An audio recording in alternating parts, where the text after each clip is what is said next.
Welcome to NTD. Good morning. Here are today's top stories. President Biden speaking in Normandy to commemorate the 80th anniversary of D-Day, how he draws connections between the past and present, and how his trip to France comes into play in the 2024 elections. Officials say a Hezbollah drone attack injured at least 10 people in northern Israel. The IDF says one soldier was killed in the attack. Meanwhile, inside Lebanon, soldiers thwarted an attack on the U.S. embassy near Beirut. Former President Trump's criminal case in Georgia put on hold indefinitely.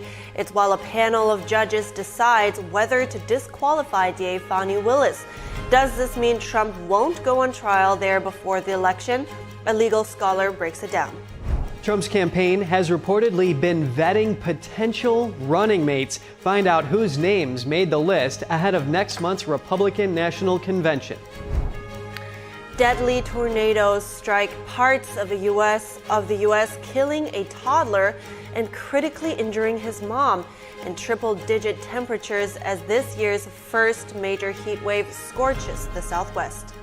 A news app in the U.S. with Chinese origins produces news stories that never happened using AI-generated content. We get the details with the host of Business Matters. A young woman joins Britain's Royal Naval Service in 1943, but she had no idea she was watching over soldiers training for the biggest operation of the war. We have her story.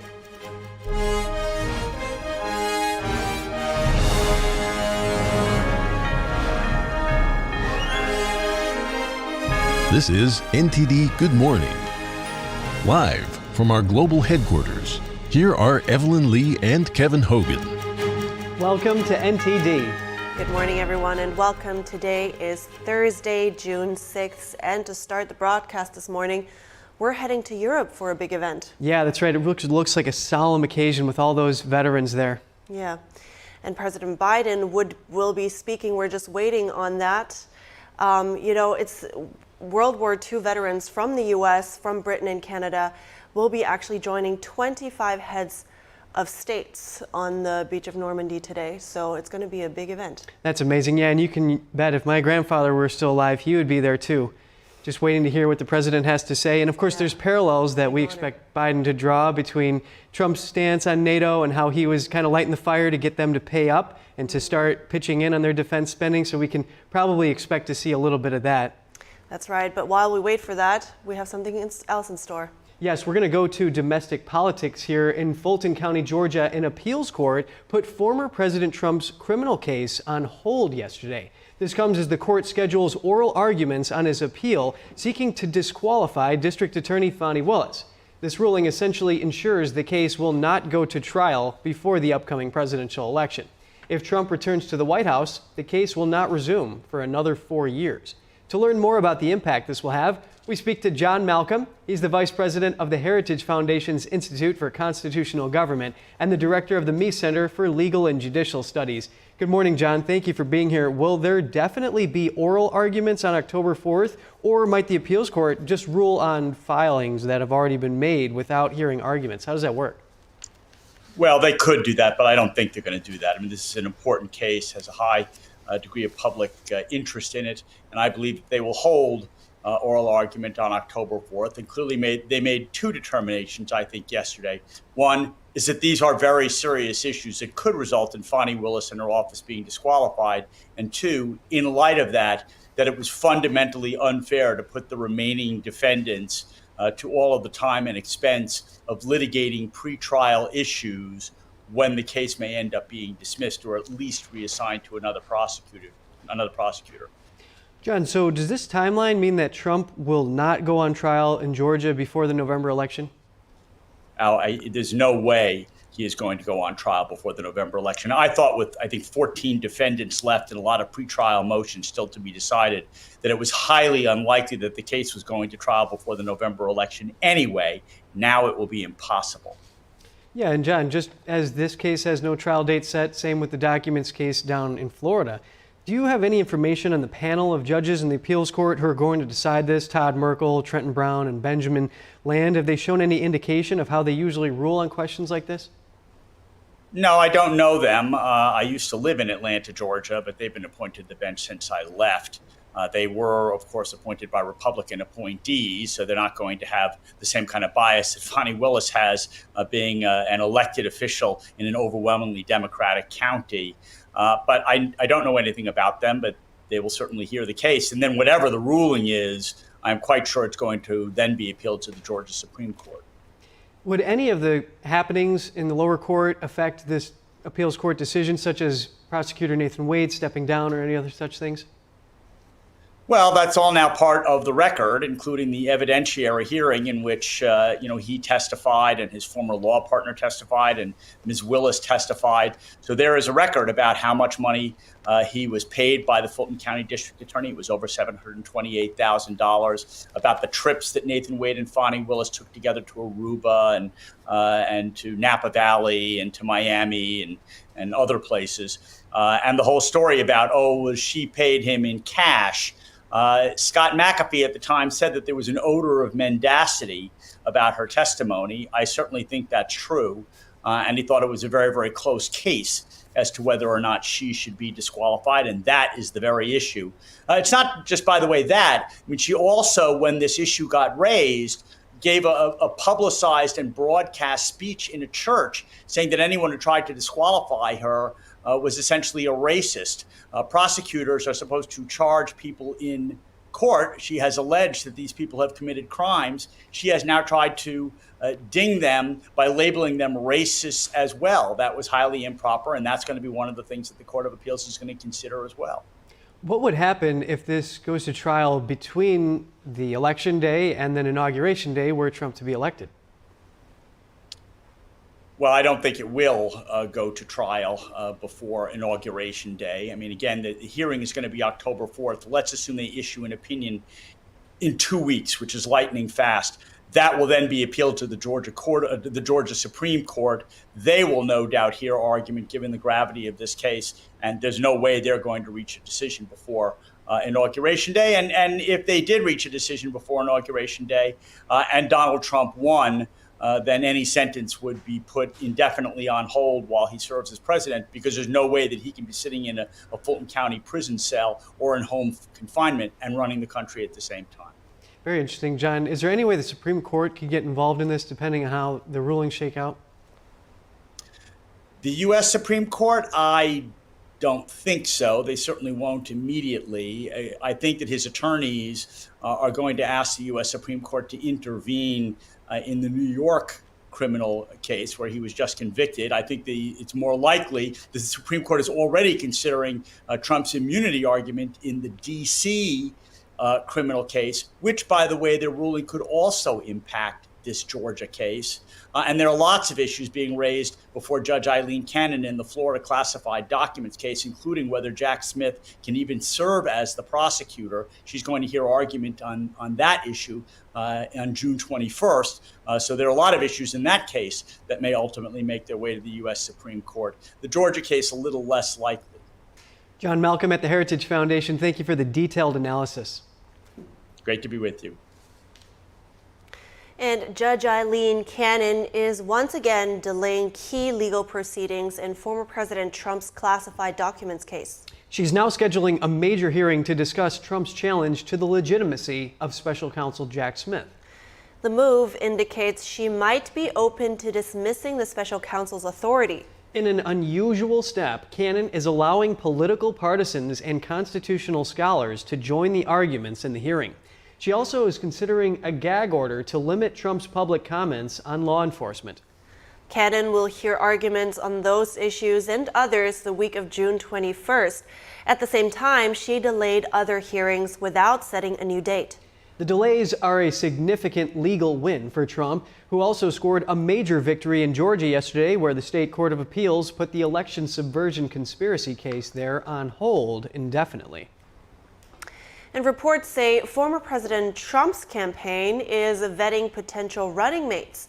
The campaign has reportedly been sending paperwork to top contenders as the search for a running mate heats up. NTD's Jeremy Sandberg has more on Trump's potential VP picks. Top contenders for Trump's VP pick have reportedly been receiving vetting materials over the last few weeks. Anonymous sources told ABC the list includes Senators Tom Cotton, Marco Rubio, J.D. Vance, and Tim Scott, along with Representatives Byron Donalds and Elise Stefanik. North Dakota Governor Doug Burgum and former Trump rival turned cabinet member Ben Carson were also reportedly on the list. The sources told multiple outlets Trump's campaign had asked top candidates for information, with various levels of paperwork exchanged. Trump has floated a list of names in recent months and asked top donors for their takes. Trump aides have cautioned the list is fluid and subject to change. Senator Rubio, another one of Trump's former rivals from 2016, said Wednesday he hadn't talked with Trump's campaign about being VP. Rubio said once the campaign makes a decision, they'll let everyone know. A senior Trump advisor said anyone who claims to know who, or when, Trump will pick a running mate is lying, unless the person is named Donald J. Trump. The presumptive GOP 2024 nominee said in an interview last month he might announce his running mate at the Republican National Convention in Milwaukee. The convention is set for July 15th to the 18th. Jeremy Sandberg, NTD News. And over in Israel, medics in northern Israel say a terrorist drone attack injured at least 10 people yesterday. Israel's military says one reserve soldier was killed. Hezbollah took credit for the attack. The Lebanese terror group said it launched several explosive drones. The IDF says at least 9 of the wounded were soldiers. And meanwhile, inside Lebanon, soldiers thwarted an attack on the U.S. Embassy yesterday. Officials say a shootout ended with Lebanese soldiers capturing a lone suspect. The Lebanese army said they took the man to a military hospital in Beirut. The army said the Syrian national was having surgery. The U.S. Embassy says one security guard was injured in the attack. State Department spokesperson Matthew Miller told reporters the shooter was wearing what appeared to be an ISIS shirt. He said U.S. officials did not yet know the motive for the attack. A deadly bombing in 1983 on the U.S. Embassy in Beirut killed 63 people. The U.S. says Hezbollah was responsible for the attack. In central Gaza, Israel's army says it killed several Hamas and Islamic Jihad terrorists embedded in a school. The IDF says fighter jets conducted a precise strike on a Hamas compound inside an UNRWA school. The Hamas-run Gaza Health Ministry says the strike killed 33 people sheltering there. Israel's military says it used multiple steps, including aerial surveillance and intelligence, to reduce the risk of harming civilians during the strike. And now we're heading back. Third time's a charm. President Biden is speaking now in Normandy to commemorate the 80th anniversary of the historical D-Day invasion. Let's take a look.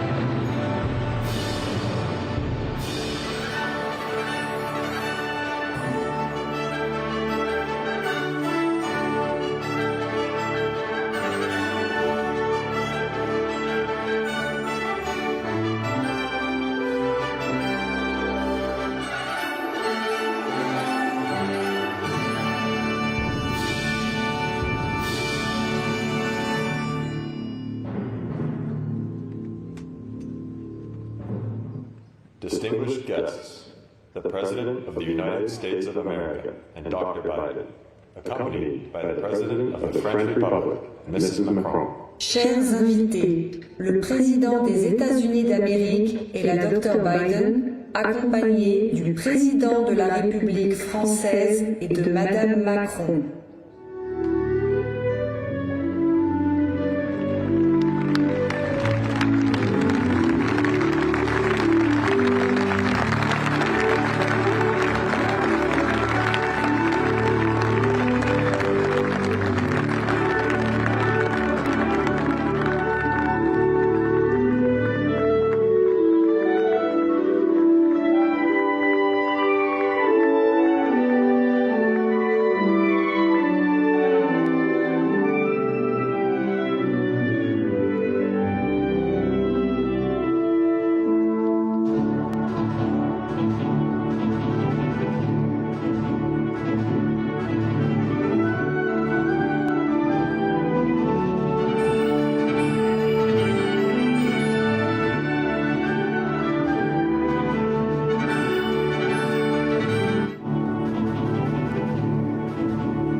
Distinguished guests, please remain standing for the national anthem of the French Republic, followed by the national anthem of the United States of America. Chers invités, veuillez rester debout pour l'hymne national de la République française, suivi de l'hymne national des États-Unis d'Amérique.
Distinguished guests, please remain standing for the invocation delivered by Chaplain Karen Meeker. Chers invités, veuillez rester debout pour l'invocation prononcée par l'aumônière Karen Meeker.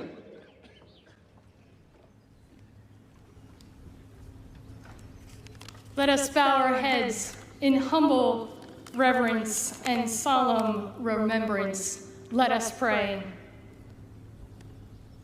God, when you needed someone to defend freedom, you made a soldier. When you needed someone to fight tyranny, you created a Marine. When you needed someone to protect the skies, you made an airman. When you needed someone to guard the seas, you made the sailor. And to patrol the shores, the Coast Guard. When you needed to send someone brave and true, it has always been and always will be the men and women of the armed forces. When the world needed heroes, you called the greatest generation to courage, and their answer still echoes in the soul of the nation. Shine your eternal light upon those whose gravestones encircle us as silent sentinels, reminding us of the price of liberty. Comfort with your abiding presence those who mourn empty tables and empty chairs, of those who gave their best hopes for our brighter tomorrows. Be our witness, O God, as we stand on this hallowed ground, consecrated in blood, that we will be devoted to the preservation of peace with the same determination as these here who fought fourscore years ago. As storm clouds gather on the horizon once again, rise up, O God, the next greatest generation, to meet every challenge with an unbreakable resolve to do what is right and good in your sight, not counting the cost, but weighing the unfinished work of freedom, a vision where all people can pursue the life to which you have created them. May it be so, I pray, in your holy name. Amen and amen.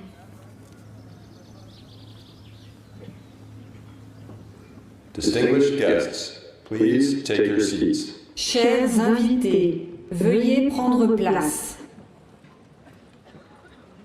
Please welcome the Secretary of the American Battle Monuments Commission, Charles K. DeJew. Veuillez accueillir le secrétaire de la Commission américaine des monuments de guerre, Charles K. DeJew.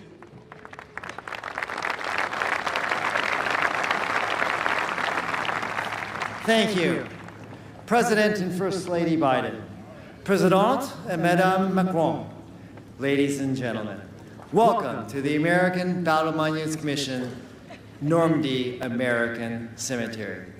Bonjour à tous et bienvenue. D-Day is the hinge of history.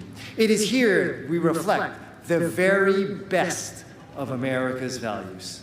When America sends its young, its brave, its finest, we do not send them to fight for a king or a crown.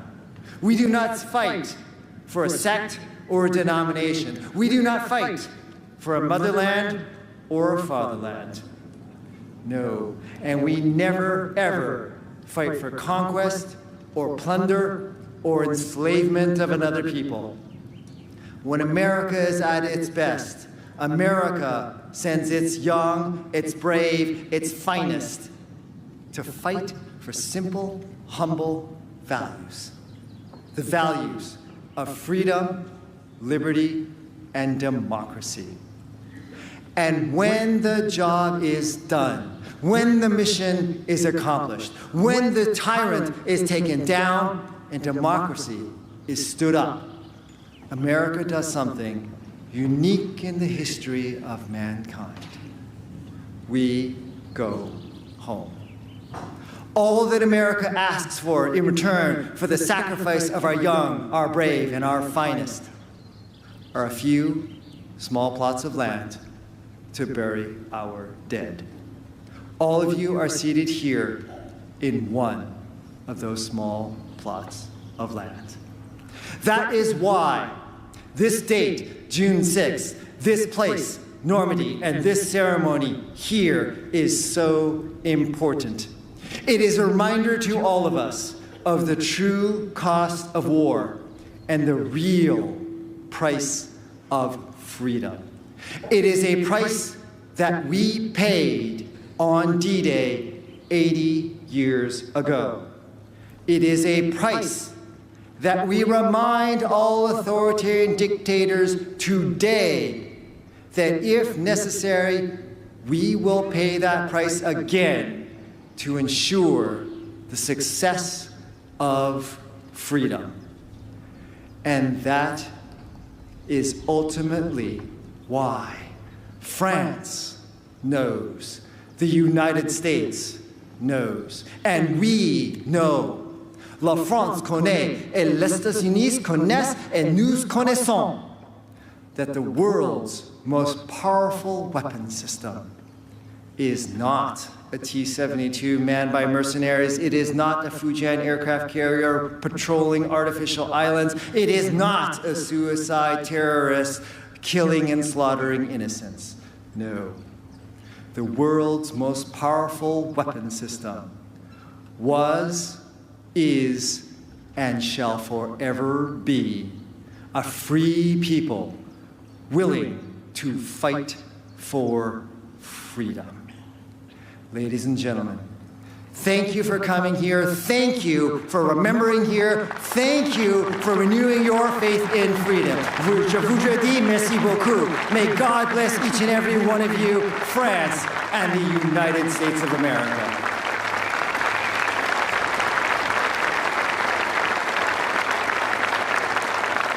Distinguished guests, the President of the French Republic, Emmanuel Macron.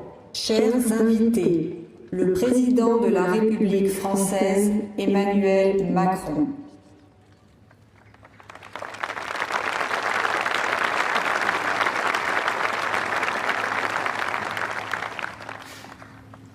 Monsieur le Président des États-Unis, cher Joe Biden, Madame la Première Dame, Dr. Jill Biden, Mesdames et Messieurs, en vos grades et qualités, Messieurs les combattants du débarquement, chers vétérans, Mesdames et Messieurs, ces humbles tombes blanches qui sont juste là, à portée de main derrière vous, sont un des lieux les plus émouvants de France. On y sent vibrer l'histoire, l'héroïsme des morts et celui des vivants. On y lit la grandeur d'un peuple prêt à mourir sur un sol qui n'est pas le sien, pour une cause qui est la sienne. Il est un sanctuaire où se transmet comme un flambeau la mémoire inlassable du jour J. Car ici est le lien séculaire entre nos deux nations, nos deux And that, of course, was President Macron and President Biden getting ready to give their commemoration speeches of the 80th anniversary of D-Day in Normandy. Yeah, it's a very dignified ceremony for sure, and hopefully we'll see President Biden speak soon. He was actually joking with one of the veterans earlier. He said, yeah, I got a D-Day command coin to give you, and then the veteran said, well, when do you ever sleep? That's right. All right, all that and more when we come back, and hopefully then we will see President Biden give his commemoration speech.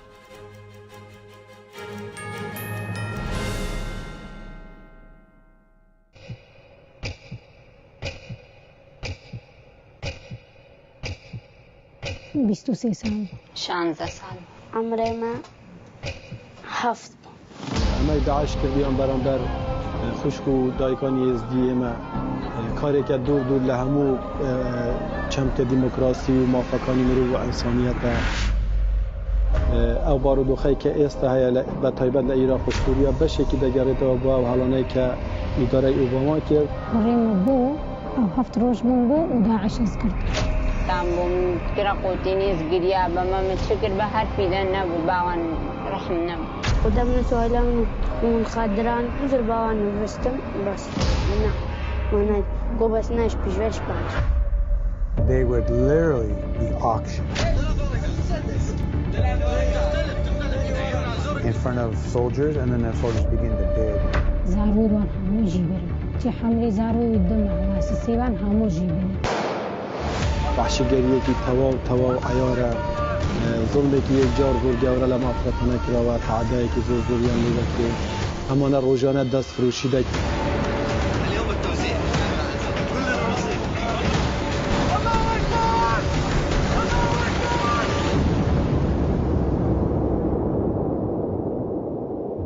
Imagine being a child, you know, having a child mentality, and these evil people come and wheel you away from the only safety you've ever known.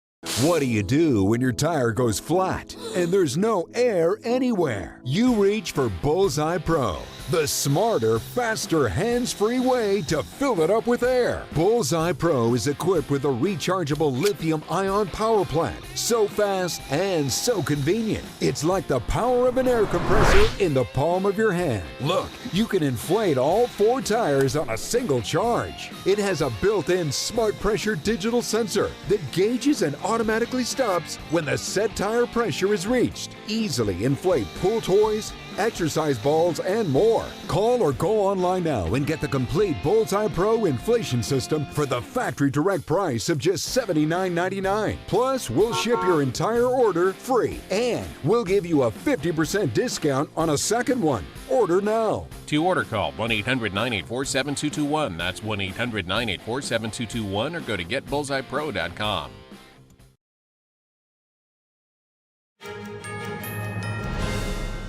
Welcome back, everyone. If you're just joining us now, here are some of today's top headlines.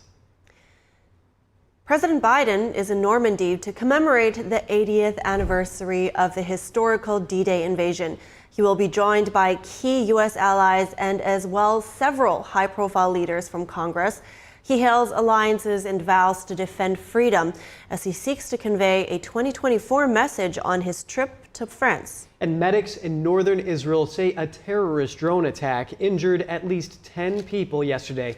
Israel's military says one reserve soldier was killed. Hezbollah took credit for the attack. The Lebanese terror group said it launched several explosive drones. And House Republicans have written a letter to the Justice Department requesting the prosecution of Hunter Biden and James Biden, the president's brother. The leaders of three committees heading Biden's impeachment inquiry say both Bidens lied during congressional testimony. This as Hunter Biden stands trial in his federal gun case. And President Biden is now about to speak in Normandy, as we have heard. Him and other state leaders, of course, are there to commemorate the 80th anniversary of the historical D-Day invasion. And I'm just waiting to see if we're going back. It seems like we're going back to Macron right now to see him finish his speech, and then Biden will follow.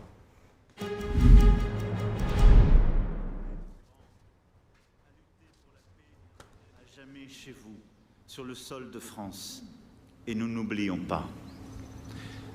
À vous, hommes de la Great Generation, de nous enseigner à notre tour à être grands, à lutter pour la paix et la liberté du monde. À nos côtés, vous avez fait cette guerre et nous l'avons gagnée.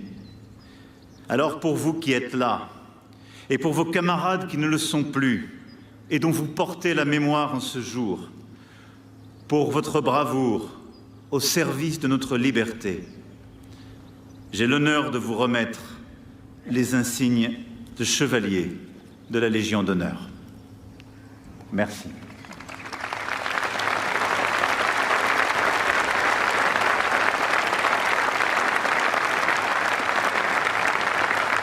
Distinguished guests, the President of the French Republic, Emmanuel Macron, will now present the National Order of the Legion of Honor.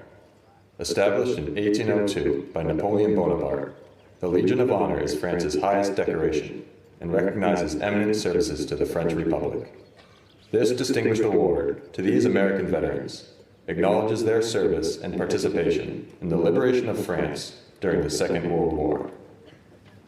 Chers invités, le président de la République française, Emmanuel Macron, va maintenant présenter l'Ordre national de la Légion d'honneur. Créée en 1802 par Napoléon Bonaparte, la Légion d'honneur est la plus haute décoration française et récompense les services éminents rendus à la République française. Cette distinction décernée à ces vétérans américains reconnaît leur service et leur participation à la libération de la France pendant la Seconde Guerre mondiale.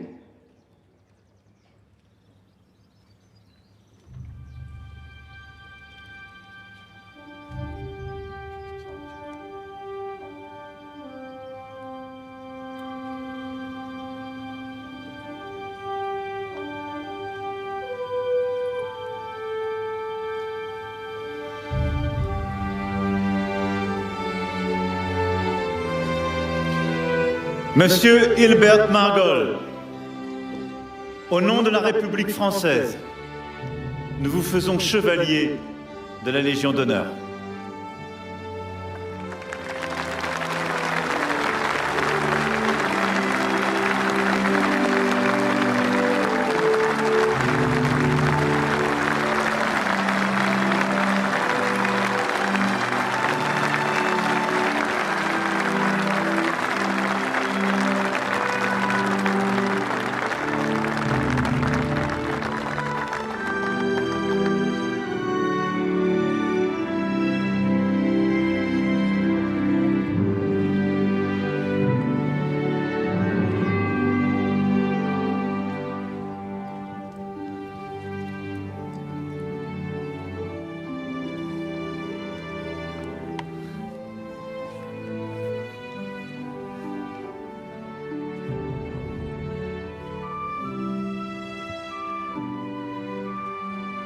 Monsieur John Wardle, au nom de la République française, nous vous faisons chevalier de la Légion d'honneur.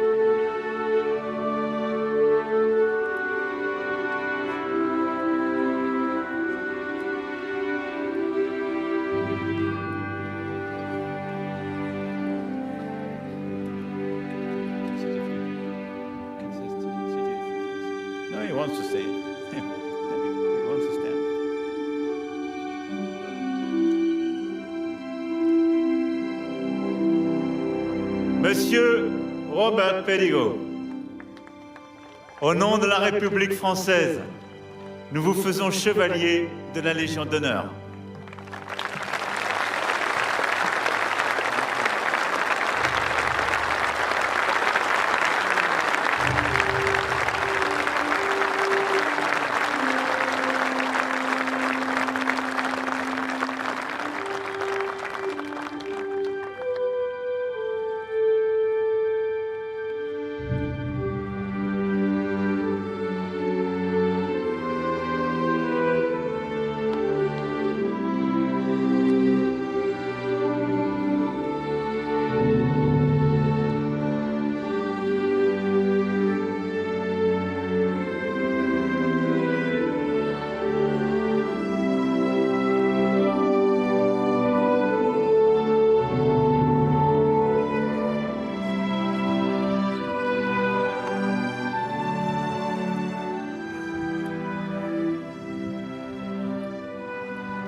Monsieur Calvin China, au nom de la République française, nous vous faisons chevalier de la Légion d'honneur.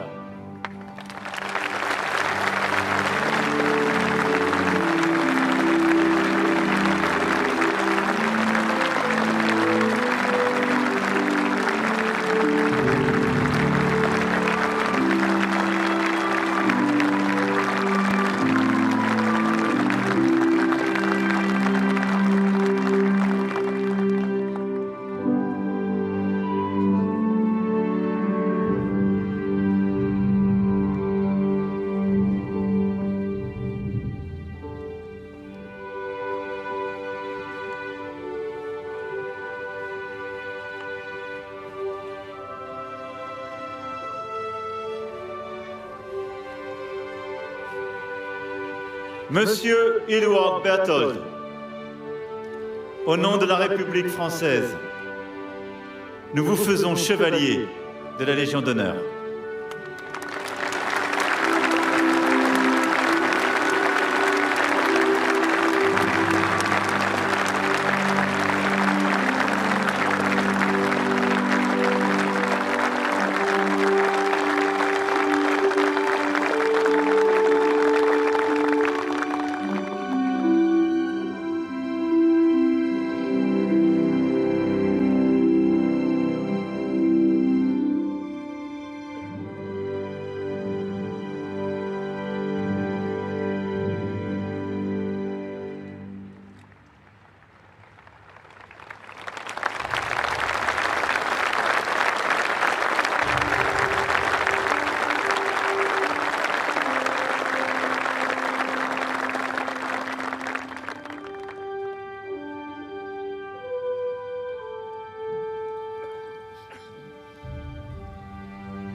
Monsieur Dominique Critelli, au nom de la République française, nous vous faisons chevalier de la Légion d'honneur.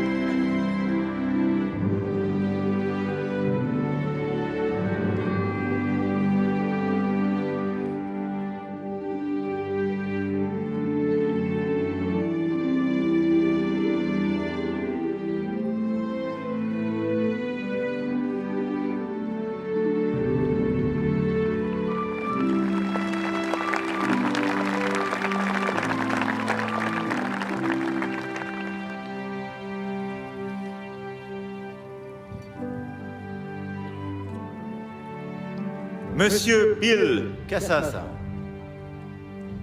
au nom de la République française, nous vous faisons chevalier de la Légion d'honneur.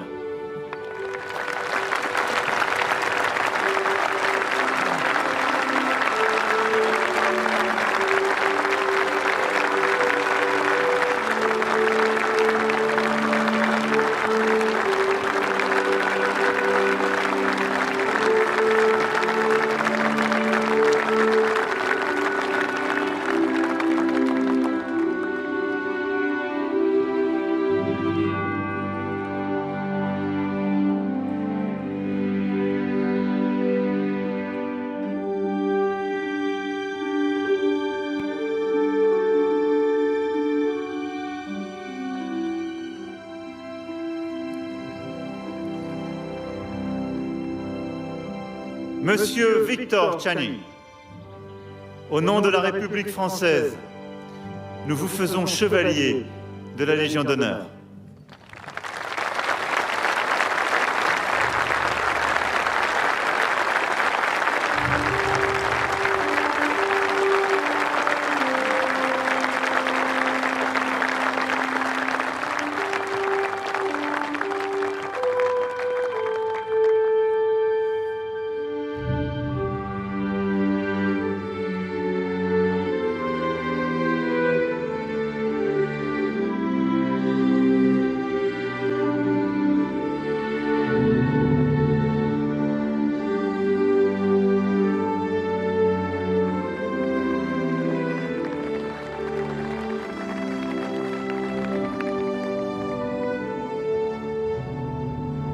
Monsieur Raymond Landsberg, au nom de la République française, nous vous faisons chevalier de la Légion d'honneur.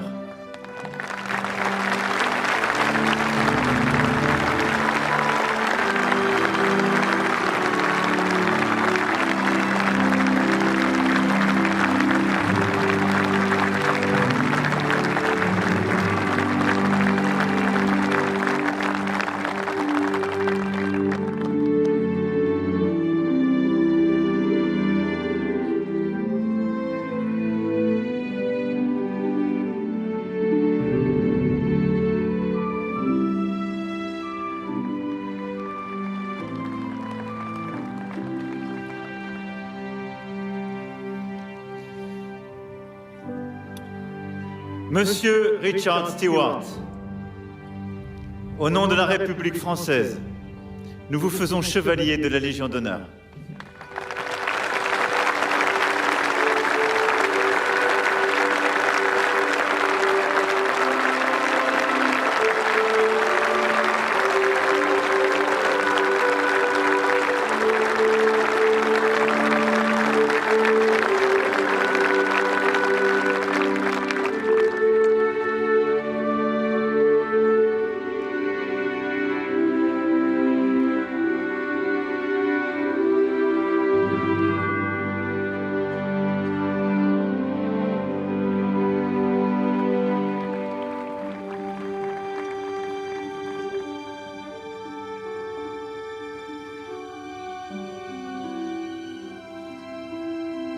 Monsieur John Kenyon, au nom de la République française, nous vous faisons chevalier de la Légion d'honneur.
Distinguished guests, please welcome the Honorable Lloyd J. Austin III, Secretary of Defense of the United States of America. Chers invités, veuillez accueillir l'honorable Lloyd J. Austin, troisième du nom, secrétaire à la défense des États-Unis d'Amérique. President Biden, Dr. Biden, President Macron, Mrs. Macron, distinguished guests, ladies and gentlemen, and above all, the veterans of World War II. I am honored to stand again at this hallowed place. We bow our heads to remember the more than 9,000 U.S. and Allied soldiers killed or wounded on D-Day by Hitler's forces. On behalf of the United States Department of Defense, I am here to give thanks, inadequate as that word may be. 80 years later, we thank the young Americans who took the beaches, who helped liberate France, and who helped free this continent from Nazi tyranny. We thank every Allied warrior who fought for freedom on June 6, 1944. And we thank the American and Allied veterans who have rallied once more on the shores of Normandy. Victors of D-Day, we are humbled by your presence. The young Americans who fought through the clamor and the chaos on D-Day have grown old or left us. And whenever a veteran of D-Day is gathered to his maker, in the fullness of time, after a long life lived in freedom, he wins a final victory over Hitler. You helped defeat what Churchill called a monstrous tyranny never surpassed in the dark, lamentable catalog of human crime. And you laid the foundation for a more just, free, and decent world. Together with our allies, we built peace out of war, a hard-headed peace, a peace renewed by constant commitment, a peace forged by the generation that won the bloodiest war in human history.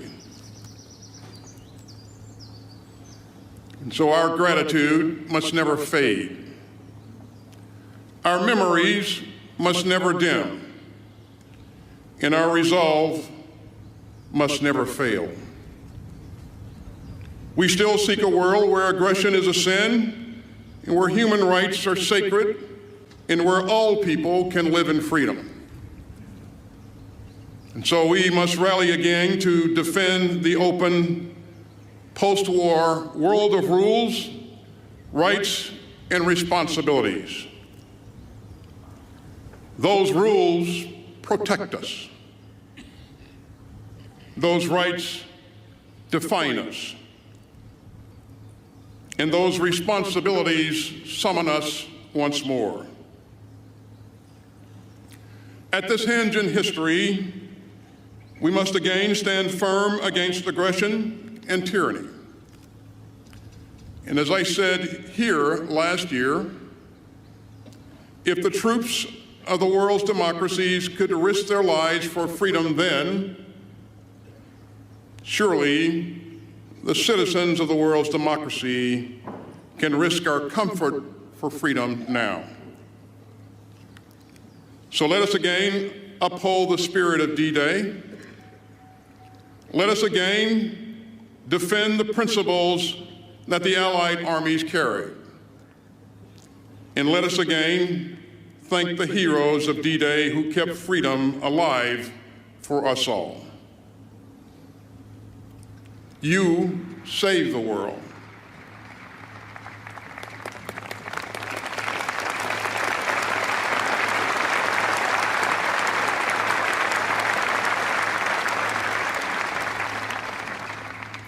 You save the world, and we must only defend it. Gentlemen, we salute you.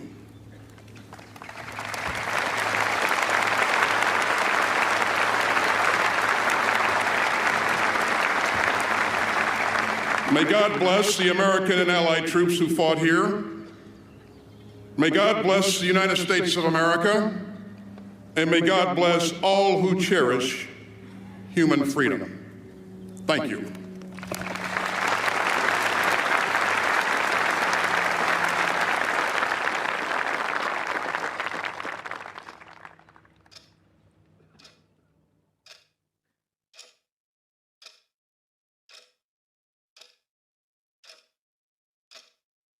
Papa, what was it like on D-Day?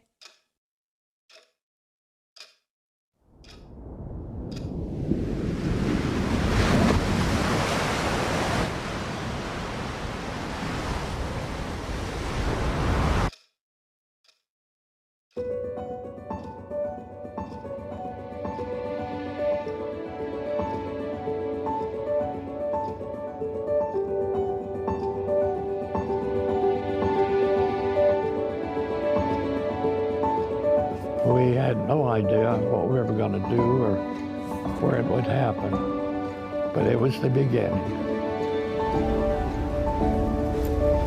It was a very decisive battle for us because our mission was to establish ourselves on the beach. When we were on that boat, on that Hickens boat, everybody talked about the same thing, helping each other and not getting killed. We started up this sandy area, and we're hundreds of men inside. My father jumped about 1:30 in the morning on June 6th. The plane was too low, it was too fast, the fire coming up was so thick, it was like you could walk on it. It wasn't something that we had ever seen before in all of our training. I always have said that it was the power of my mother's prayers that saved me that day.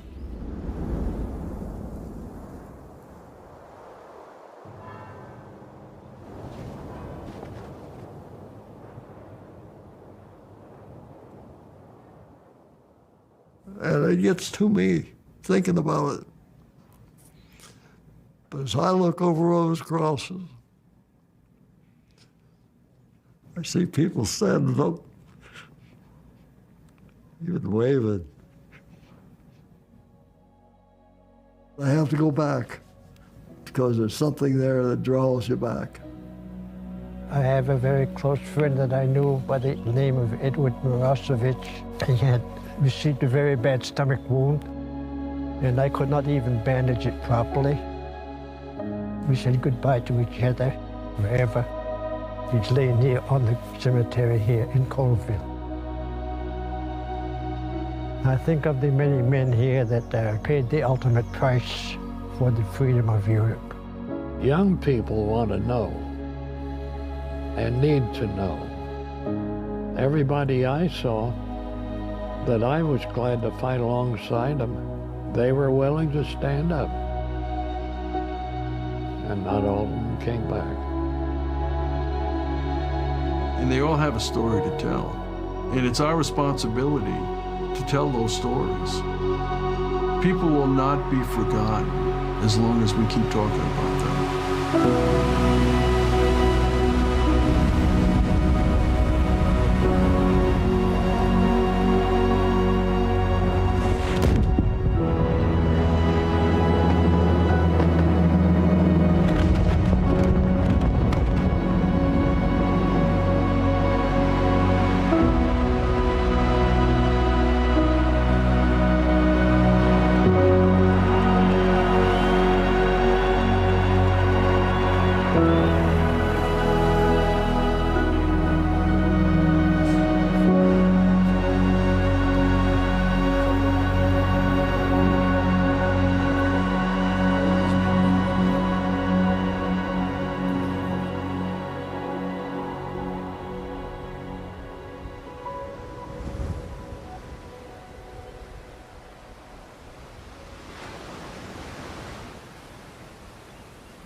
I'm not a hero. I just did my job.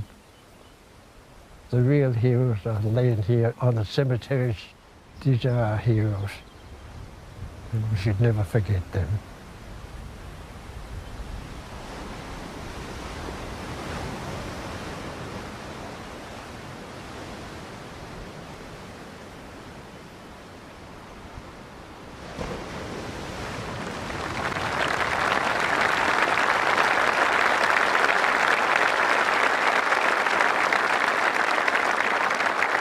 Distinguished guests, the 46th President of the United States of America, Joseph R. Biden, Jr.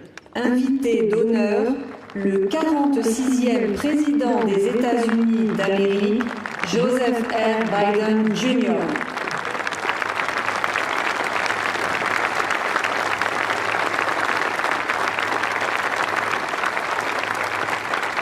The hour had nearly come.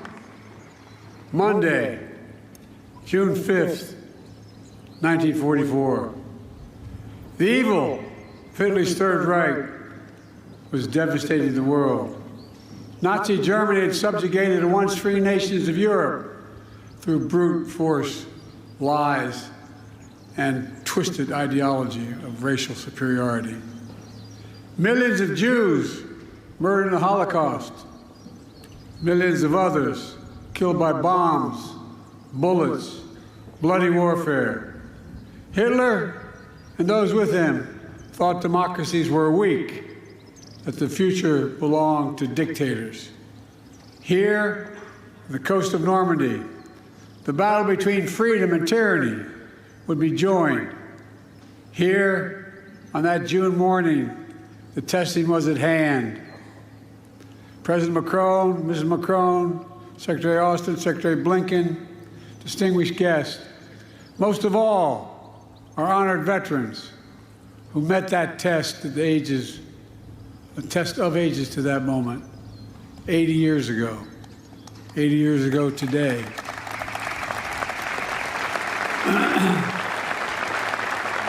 On behalf of the American people and as Commander-in-Chief, it's the highest honor to be able to salute you here in Normandy once more.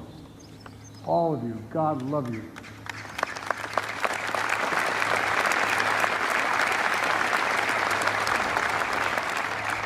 Winston Churchill called what happened here, quote, the greatest, most complicated operation ever, end of quote.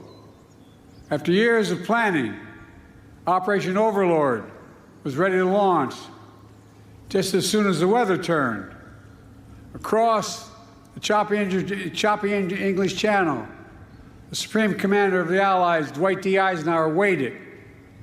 The largest force ever of its kind, built by 12 nations. Men, guns, planes, naval craft of every description, waited. The world, captive and free, waited. Finally, Eisenhower's forecaster said there was a window in the weather. It would open briefly on Tuesday, the 6th of June. The general weighed the options and gave the order. At dawn, the Allies would strike. The great crusade to free Europe from tyranny would begin. That night, General Eisenhower drove to the English town of Newbury to visit paratroopers of the 101st Airborne. There were men from all over America. It was estimated that 80% of them would be killed within hours. That was the estimate. But they were brave, they were resolute, and they were ready.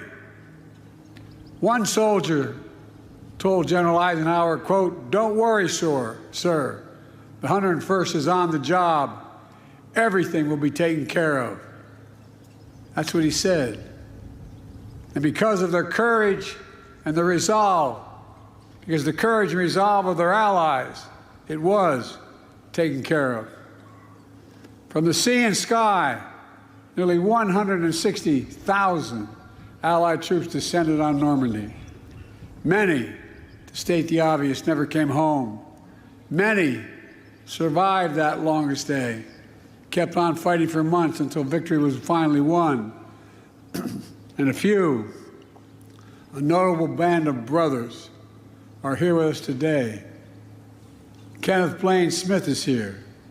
On that day, under heavy artillery fire, he operated a rangefinder and radar on the first American ship to arrive at Normandy's coast, providing direct gunfire support for the Rangers scaling the cliffs of Pointe du Hoc on their daring mission to take out the German batteries.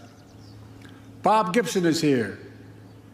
He landed on Utah Beach about 10 hours after the invasion began.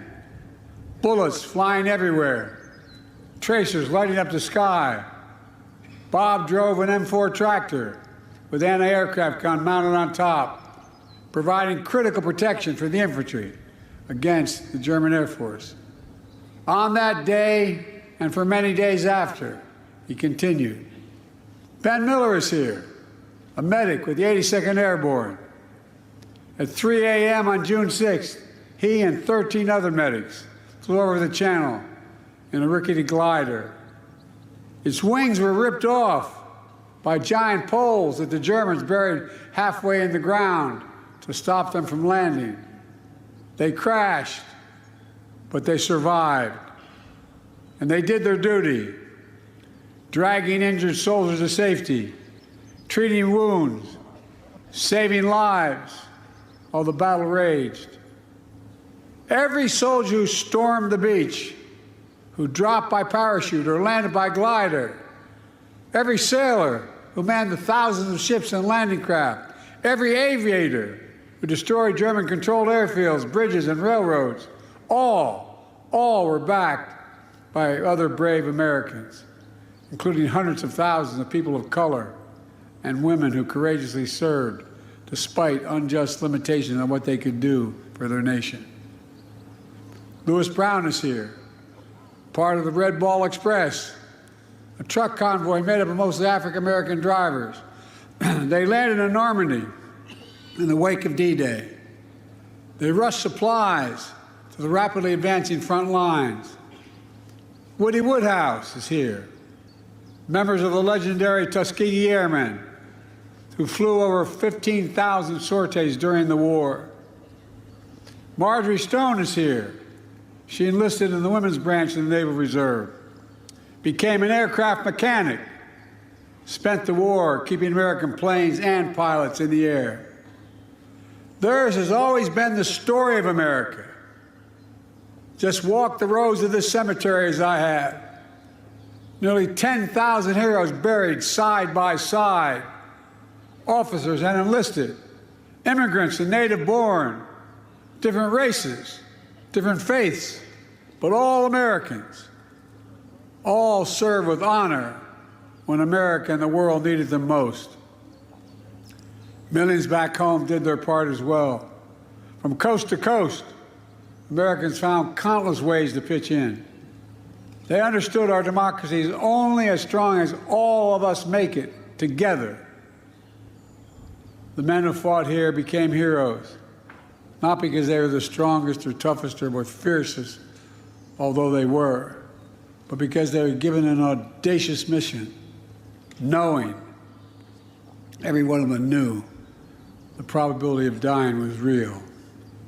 But they did it anyway. They knew, beyond any doubt, there are things that are worth fighting and dying for. Freedom is worth it. Democracy is worth it. America is worth it. The world is worth it. Then, now, and always. The war in Europe didn't end for another 11 months. But here, the tide turned in our favor. Here, we proved the forces of liberty are stronger than the forces of conquest. Here, we proved that the ideals of our democracy are stronger than any army or combination of armies in the entire world. We proved something else here as well, the unbreakable unity of the Allies. Here with us are men who served alongside the the Americans that day, wearing different flags on their arms, but fighting with the same courage for the same purpose. What the Allies did together 80 years ago far surpassed anything we could have done on our own.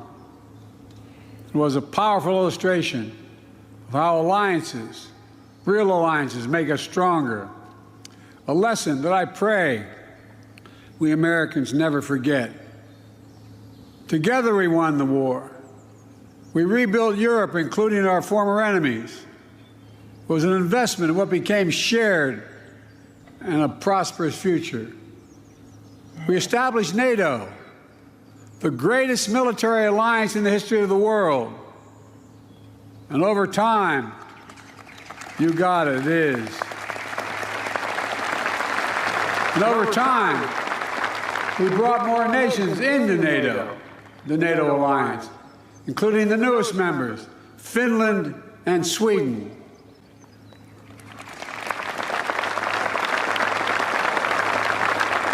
Today, NATO stands at 32 countries strong, and NATO is more united than ever, and even more prepared to keep the peace, deter aggression, defend freedom all around the world. America has invested in our alliances and forged new ones, not simply out of altruism, but out of our own self-interest as well. America's unique ability to bring countries together is an undeniable source of our strength and our power. Isolationism was not the answer 80 years ago and is not the answer today.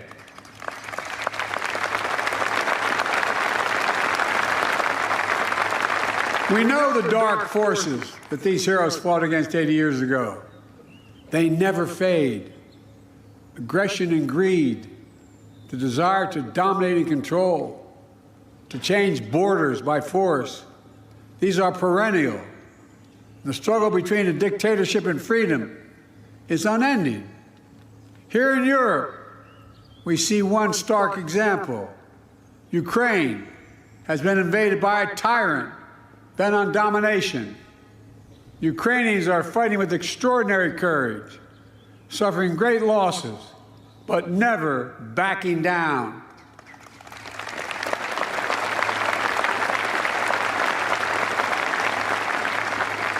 They've been inflicted on the Russian aggressors. They've suffered tremendous losses, Russia. The numbers are staggering. 350,000 Russian troops dead or wounded. Nearly 1 million people have left Russia because they can no longer see a future in Russia. The United States and NATO and a coalition of more than 50 countries standing strong with Ukraine. We will not walk away.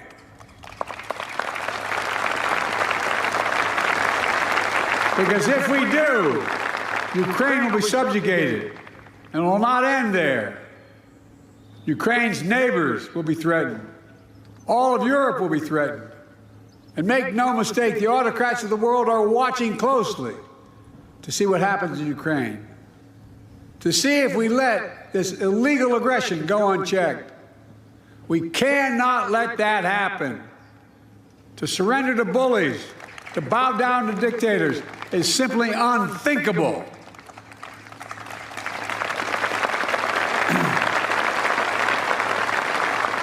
Were we to do that, it means we'd be forgetting what happened here in these hallowed beaches. Make no mistake, we will not bow down. We will not forget. Let me end with this. History tells us freedom is not free. If you want to know the price of freedom, come here to Normandy. Come to Normandy and look. Go to the other cemeteries in Europe where our fallen heroes rest. Go back home to Arlington Cemetery. Tomorrow, I will pay respects at Pointe du Hoc. Go there as well and remember, the price of unchecked tyranny is the blood of the young and the brave. In their generation, in their hour of trial, the Allied forces of D-Day did their duty. Now the question for us is, in our hour of trial, will we do ours? We're living in a time when democracy is more at risk across the world than any point since the end of World War II, since these beaches were stormed in 1944. Now we have to ask ourselves, will we stand against tyranny, against evil, against crushing brutality of the iron fist? Will we stand for freedom? Will we defend democracy? Will we stand together? My answer is yes, and only can be yes.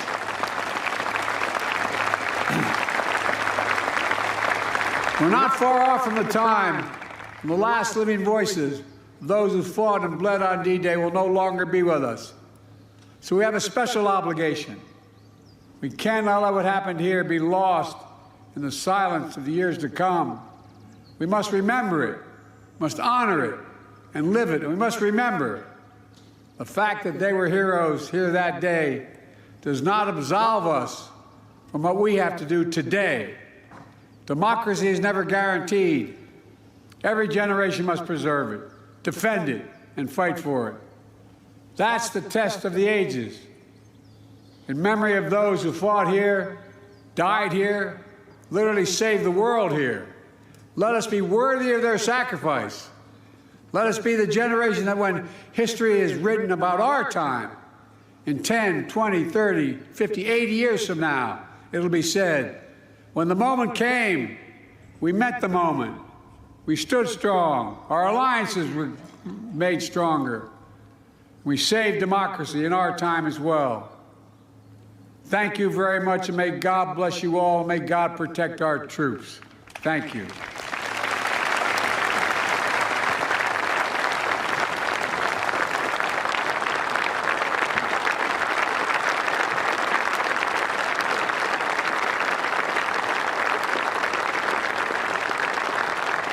Distinguished guests, in honor of the veterans gathered with us today and those commemorated at this hallowed ground, Lieutenant Commander Catherine Miyamasu will now read the watch.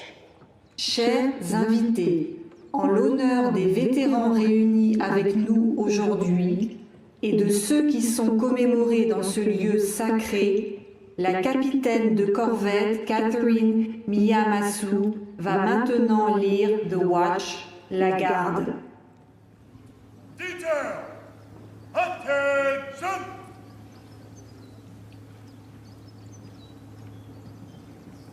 Center! Face! When a sailor retires, it is traditional that a younger service member read the watch.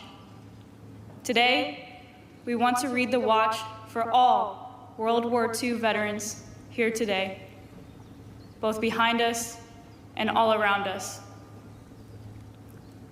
80 years ago, these sailors stood the watch. While some of us were in our bunks at night, these soldiers stood the watch. While some of us were in school learning our trade, Marines, airmen, and coasties stood the watch. Yes, even before some of us were born into this world. The men behind me and their brothers and sisters who lay before me stood the watch. In those years, when the storm clouds of war were seen brewing on the horizon of history, they stood the watch. Many times, they would cast an eye ashore and see family standing there, needing guidance and help, needing that hand to hold in those hard times. But still, they stood the watch. They stood the watch 80 years ago.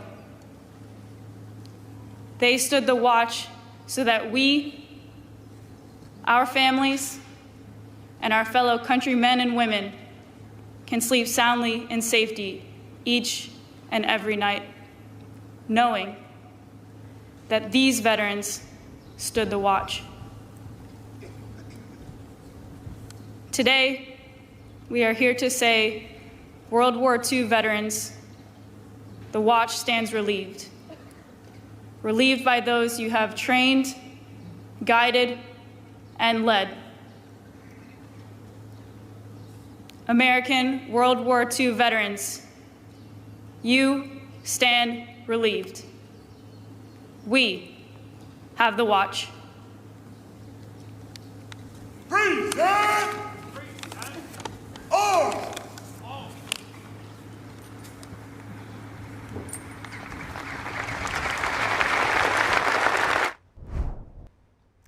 This, of course, was the 80th anniversary of D-Day that's being commemorated, where veterans are being honored in France right now. Yeah, such a historic moment, and the mystery that surrounds D-Day actually falls in its name, in part. The D, what does it stand for? Some say that it stands for day, as in like that is the day that sets into motion all the timetables. And General Eisenhower, his team said that that stands for departed date because it's an amphibious operation. And there's others that say disembarkment. So a lot of mystery, like you said, surrounding that, and definitely very heartening to see today that the speeches that were given, the heartfelt thanks that Biden and Macron were giving to the veterans, and Macron even in his speech thanking U.S. veterans and saying you risked and you left everything for our independence. And when he handed out those France's highest distinction to those 11 U.S. veterans, he was telling them that today you're back here home, if I may say so. So very, very heartwarming, everything. Yes, thanks for that recap. And we'll see if President Biden can follow in President Reagan's footsteps with that speech at Point to Hawk. That was one of Reagan's biggest. And then he went on to win re-election in a landslide, even though he had low approval ratings like Biden does on foreign policy. Well, let's keep our eye on that. Definitely, he was stressing the dedicated support to European security also, especially with Ukraine in his speech. So let's see. And after the break, we're going to go to France here with NTD's White House correspondent Iris Tao. She's going to join us live, so stay tuned.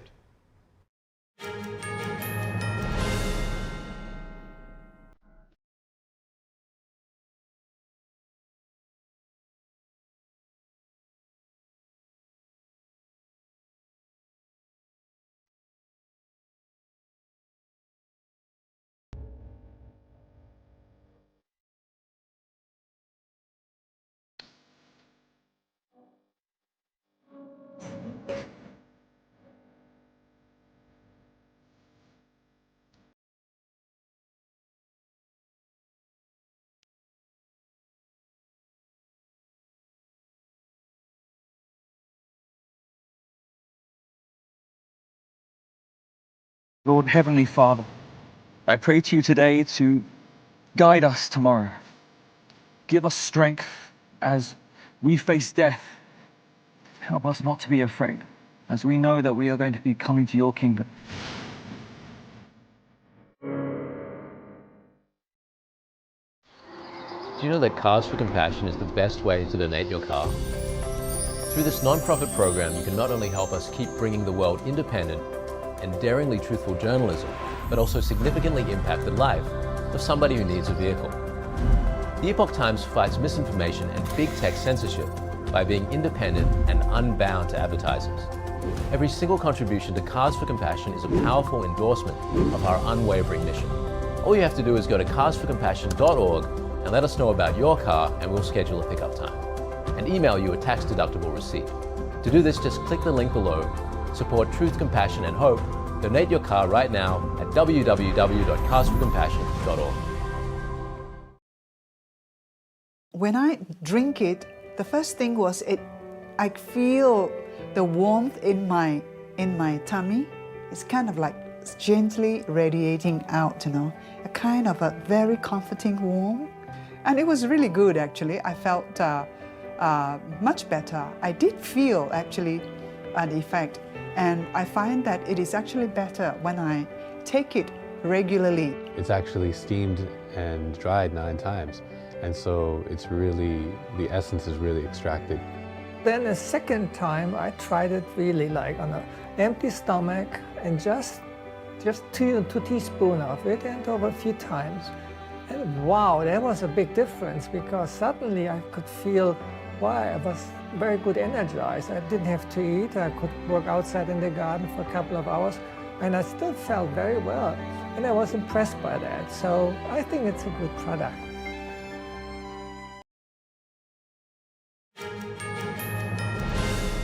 Hi there, welcome back. We won't be able to connect with Iris Tao in France at the moment, but we do have some other coverage for you on this. That's right. Visiting the American Cemetery in Normandy is a deeply moving experience for many U.S. travelers. The place holds the memory of thousands of U.S. soldiers who died 80 years ago and inspired those who visit. NTD's France correspondent David Vaves spoke to some of them. President Dwight Eisenhower planned and supervised most operations during the invasion of Normandy in 1944. 80 years later, his grandson, David Eisenhower, came to honor the graves of U.S. soldiers. He says the American cemetery is one of the most inspirational spots in the world and a place for meditation. We walked out onto it. I just heard a gasp go up in the group, just a wow. In other words, what they're seeing is the scale of this battle. It impresses you with the sadness of it, but there's something really uplifting about this place because it's in the way it's designed, it's the colors, it's the timber of the crosses, it's the surrounding terrain, and it's the awareness of the significance of events in Normandy, France. The world changed here and for the better, and it's something that we all have in common. The cemetery holds the graves of 9,388 military personnel, the majority of whom perished during the D-Day landings and subsequent operations. Many U.S. visitors have a relative, father or uncle who fought in World War II. Stephen Roberts says his father and several of his friends' fathers were deployed in Normandy and lived to tell the tale. These are really hallowed grounds. We as Americans enjoy such tremendous freedoms, and those freedoms are given to us by the fine men and women that have sacrificed so much for the United States. Being American, I'm proud of all the wonderful things that the American citizens have done in providing freedom throughout the world. Very humbling, just the price that was paid and what the men and women did 80 years ago today is just sombering. Just to come see it in person is very, very rewarding and really an honor to be here. The cemetery receives more than 1 million visitors each year. David Vives, NTD News, Normandy. Deeply moving, no doubt. And on that note, we are wrapping up our show, but be sure to stay tuned for NTD's News Today broadcast at 10 a.m. Eastern Time. That's right. Thanks for watching. I'm Evelyn Lee. And I'm Kevin Hogan.